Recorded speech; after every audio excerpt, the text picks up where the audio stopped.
बिस्मिल्लाहिर्रहमानिर्रहीम। अस्सलाम वालेकुम नाज़रीन। पाकिस्तानी तारीख में ज़ियाउल हक जैसा दिलेर और हाजिर दिमाग लीडर कायदे आज़म मोहम्मद अली जिन्नाह के बाद कोई नहीं आया।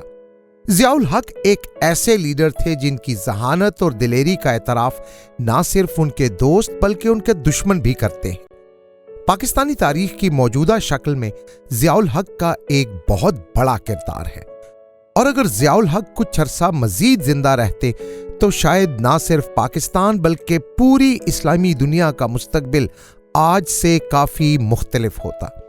आज की इस वीडियो में हम साबिक सदर जनरल ज़ियाउल हक की ज़िंदगी से मुताल्लिक 10 ऐसे राज आपसे शेयर करेंगे जिनके मुताल्लिक सिर्फ वो ही जानते थे या सिर्फ उनके करीब के लोग इन राजों से वाकिफ थे।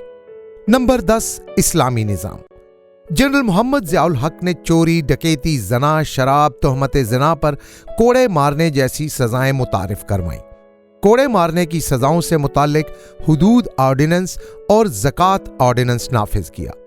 इस वीडियो की अहम डिस्कशन चलती रहेगी, लेकिन आप सबसे पहले वीडियो को लाइक करें, हकीकत टीवी के बैकअप चैनल हकीकत टीवी 2.0 को सब्सक्राइब कर लें और बेल आइकन पर ज़रूर क्लिक करें। वफाकी शरई अदालत कायम की और काजी की अदालतें कायम की। उन्हें जिंदगी ने ज्यादा अरसा मोहलत ना दी, और अगर वो मजीद जिंदा रह जाते तो पाकिस्तान के तमाम तर कवानीन को इस्लामी कवानीन में बदल देते। मिशन उनका ये था कि पाकिस्तान में शरीयत का निज़ाम नाफिज करना है और वो तमाम कवानीन जो इस्लामी शरीयत से मुतसादिम हैं उनका खात्मा करना है। और अगर मजीद कुछ अरसा वो जिंदा रह जाते तो शायद एक ऐसा अदालती निज़ाम भी बना देते जिसमें फैसले बरतानवी कानून की बजाय इस्लामी कवानीन के मुताबिक होते। मौजूदा अदालती निज़ाम में आप जानते हैं कि मुकदमात 50-50 साल तक लटके रहते हैं और फैसला फिर भी इंसाफ के मुताबिक नहीं हो सकता। अगर जनरल ज़ियाउल हक एक ऐसा अदालती निज़ाम बना देते जो इस्लामी कवानीन पर मबनी होता तो ये तवील मुकदमात और महंगे इंसाफ का झंझट हमेशा हमेशा के लिए खत्म हो जाता। ज़िया पाकिस्तानी तारीख का वाहिद लीडर था जिसने मासूम बच्चे से ज्यादती के मुजरिमों को सरेआम फांसी दिलवाई थी, और उसके बाद ऐसे घटिया जराइम न होने के बराबर रह गए थे। अगर ज़िया मजीद जिंदा रहते तो चोरी की सजा हाथ काटने का कानून भी बना देते, और इस कानून की वजह से पाकिस्तान में करप्शन का रास्ता हमेशा के लिए बंद हो जाता। वो पाकिस्तान में मुकम्मल तौर पर निज़ाम मुस्तफ़ा नाफिज करने का मंसूबा रखते थे। Number 9, Islamic block. General Ziaul हक का मिशन भी यही था।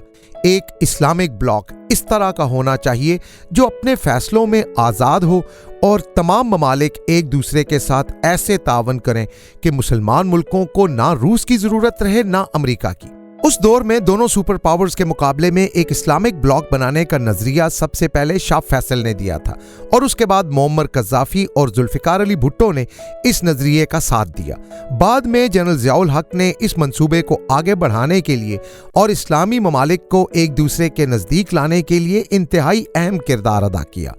ज़ियाउल हक के दौर में पाकिस्तान को मुस्लिम दुनिया के अंदरूनी तनाज़ात हल करने के लिए एक बुनियादी रोल अदा करने का मौका मिला। एक लीडिंग कंट्री के तौर पर ज़िया का मंसूबा था कि पाकिस्तान तमाम इस्लामी ममालिक को लीड करे और दुनिया भर के मुसलमान ममालिक को एक प्लेटफॉर्म पर इकट्ठा किया जाए। खारजा ताल्लुकात और बाकी अक़वाम से ताल्लुकात कैसे होने चाहिए और मुसलमानों को एक कुव्वत के तौर पर कैसे मनवाना है, ये सब कुछ ज़ियाउल हक के मंसूबे का हिस्सा था। लेकिन उनकी शहादत की वजह से ये मंसूबा भी उनके साथ ही दफन हो गया। Number 8, global Islamic economy. General Ziaul हक गैर सूदी मुस्लिम मईशत बनाने की पूरी कोशिश कर रहे थे। एक ऐसी मईशत जिसमें बैंकिंग सिस्टम समेत कोई भी सिस्टम सूद पे डिपेंडेंट ना हो। जनरल ज़ियाउल हक के दौर तक पाकिस्तानी मईशत करप्शन और नाअहलियों की वजह से IMF और वर्ल्ड बैंक जैसी कुव्वतों के शिकंजे में नहीं थी। पाकिस्तान की माशी और खारजा पॉलिसियां आज़ाद होती थीं। जनरल ज़ियाउल हक का ख्वाब था और अज़्म भी था कि पाकिस्तान को सूद की लानत से पाक करना है और एक ऐसा माशी निज़ाम मुतारिफ करवाना है जिसको बाकी की पूरी इस्लामी दुनिया भी अडॉप्ट करे। ये यकीनन मुमकिन हो जाता अगर उनको शहीद ना किया जाता। शाह फैसल के दौर में एक इस्लामिक बैंक बनाने का मंसूबा बन चुका था, मगर शाह फैसल को भी कत्ल करवा दिया गया। ज़ियाउल हक भी इसी मंसूबे पर काम कर रहे थे कि ग्लोबल इस्लामिक इकोनॉमी गैर मुस्लिम ताकतों के असर से आज़ाद होनी चाहिए। 25 जून सन 1980 ईस्वी को सदर ज़ियाउल हक ने सूद को ख़त्म करके उसके मुतबादिल निज़ाम पर एक रिपोर्ट मंजूर की। जो तजावीज़ उस रिपोर्ट में थीं, अगर आज भी उन पर अमल कर लिया जाए तो पाकिस्तान की मईशत मुस्तकबिल में सूद की लानत से पाक हो सकती है, मगर एक साजिश के तहत ऐसा कभी होने ही नहीं दिया गया और पाकिस्तान को सूद से पाक करने का मंसूबा भी एक राज की तरह उनके सीने में रहा। नंबर 7, खालिस्तान।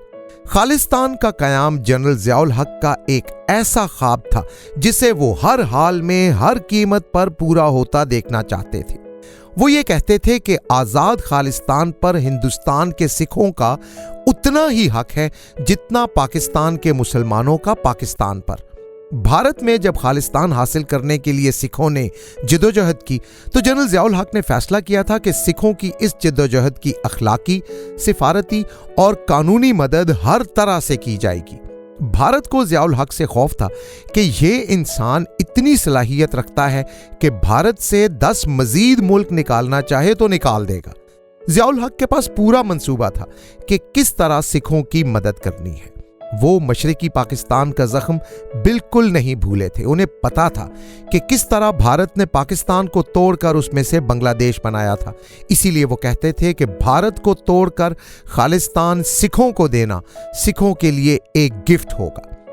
आज भारत बलोचिस्तान, सिंध, खैबर पख्तूनख्वा गर्ज हर सूबे में मुदाखलत करके पाकिस्तान को नुकसान पहुंचाता है।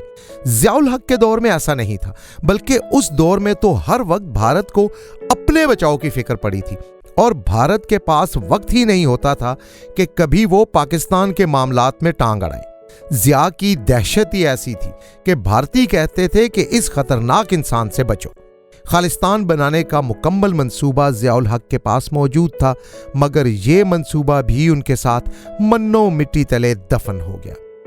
नंबर 6, रूस अफगान जिहाद। रूस अफगान जिहाद में आखिरी वक्त तक अमेरिका यही समझता रहा कि हम ज़ियाउल हक को इस्तेमाल कर रहे हैं, लेकिन आखिरकार अमेरिका को समझ आ गई कि हम ज़िया को नहीं बल्कि ज़िया हमें इस्तेमाल करता रहा है।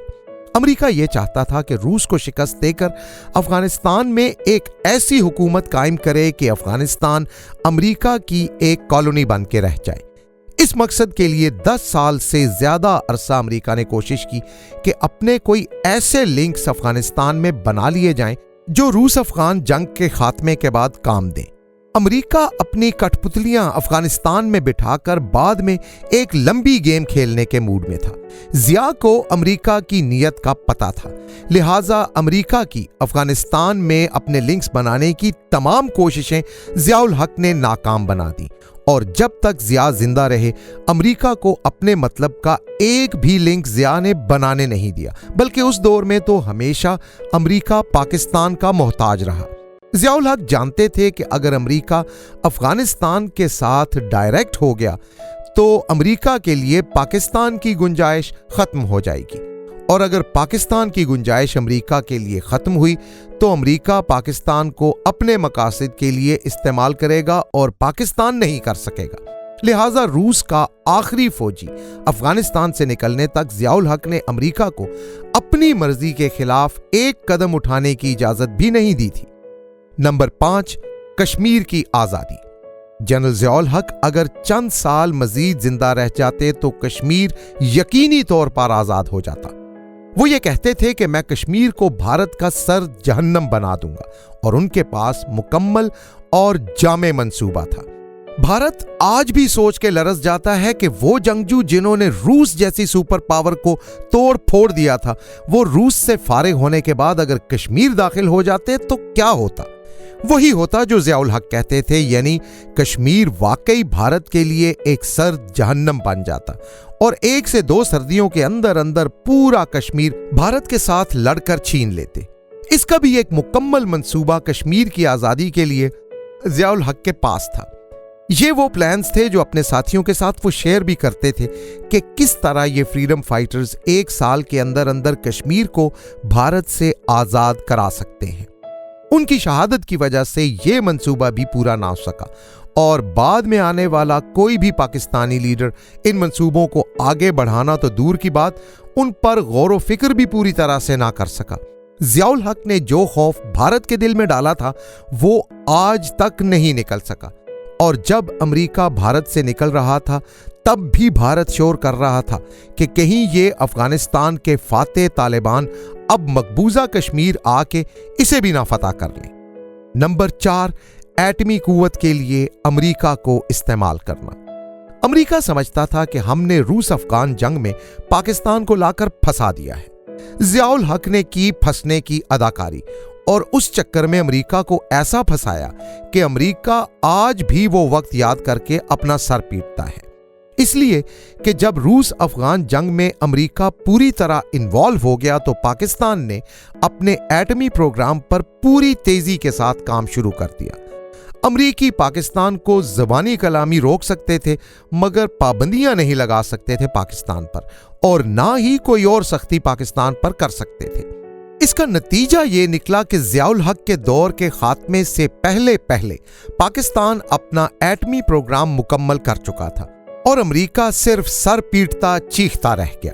CIA نے بعد میں کچھ رپورٹس ریلیز کی جن میں لکھا تھا کہ پاکستان کی ناراضگی سے بچنے کے لیے امریکہ کو ایک سٹیج پر پہنچ کر پاکستان کو یہ بھی کہنا پڑا کہ آپ اپنا ایٹمی پروگرام جاری رکھنا چاہتے ہیں تو اسے خفیہ طور پر جاری رکھیں، اعلانیہ طور پر کام نہ کریں، کیونکہ امریکن کانگریس حکومت پر پریشر ڈالتی ہے کہ پاکستان کے خلاف کارروائی کریں۔ ذرا دیکھیں ضیاء الحق کی پالیسی کہ امریکہ ایٹم بم جیسے حساس معاملے میں بھی پاکستان پر پریشر ڈالنے سے ڈر رہا تھا، اور آج ایک امریکی صحافی کی بات ہو تو امریکہ پوری ریاست کو آگے لگا لیتا ہے، جبکہ وہ وقت ایسا تھا کہ امریکہ پاکستان کے ساتھ اونچی آواز میں بات کرتے ہوئے بھی ڈرتا تھا۔ کامیاب ایٹمی پالیسی اور امریکہ کو استعمال کرنا یہ بھی ایک راز تھا جو ضیاء الحق کے ساتھ دنیا سے چلا گیا، اور اس کی تفصیلات بہت دیر بعد منظر عام پر آئی۔ نمبر 3، نواز شریف کا ضیاء الحق کے سامنے رونا۔ آج نواز شریف صاحب اپنی تقریروں میں جگہ جگہ کہتے پھرتے ہیں کہ فوج نے یہ کر دیا، فوج نے وہ کر دیا۔ انہیں خود بھی فوج ہی لے کر آئی تھی، مگر نواز شریف کا مزاج ضیاء الحق کے دور میں بھی ایسا ہی تھا کہ وہ پورے اقتدار پر خود قابض رہنا چاہتے تھے، اور اسی وجہ سے نواز شریف کے چودھری شجاعت حسین گروپ سے اختلافات ہو گئے۔ اس دور میں جنرل جیلانی نے نواز شریف اور شجاعت حسین گروپ کی صلح کروا دی۔ نواز شریف نے یقین دلایا کہ اب وہ مسئلہ نہیں کریں گے، مگر تھوڑے ہی عرصے میں نواز شریف پھر اپنی پرانی روش پر آ گئے، اور جس پر ان کے رویے کی اطلاع صدر ضیاء الحق کو دی گئی۔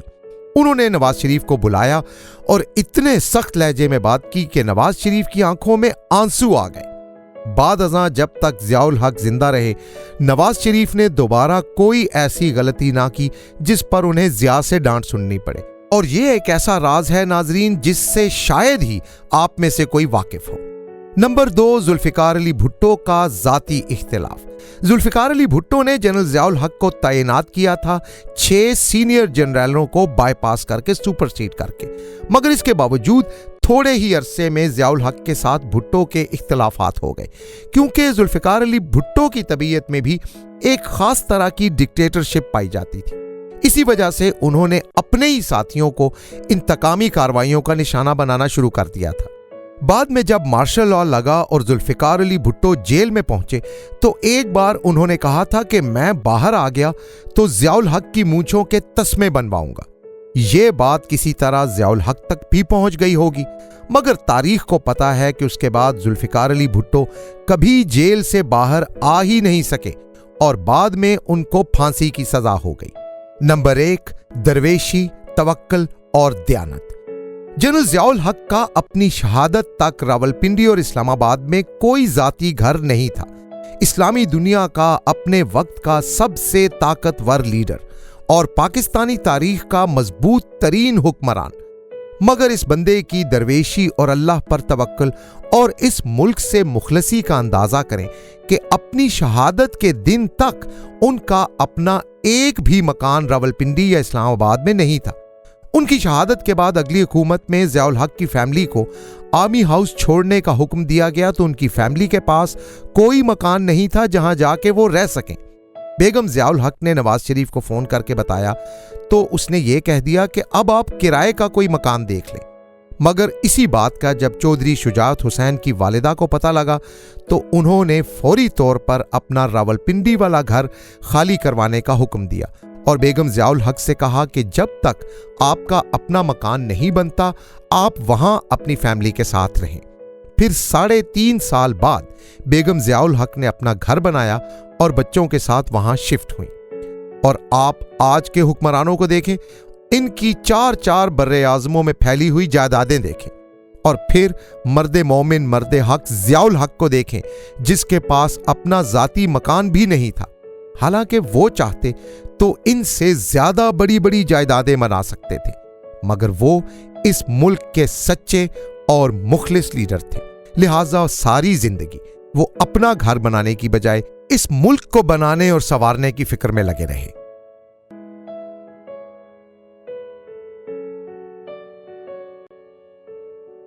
हकीकत टीवी के बैकअप चैनल हकीकत टीवी 2.0 को सब्सक्राइब करना मत भूलिए। वीडियो को लाइक करें, शेयर करें और कमेंट सेक्शन में अपनी राय का इजहार जरूर करें।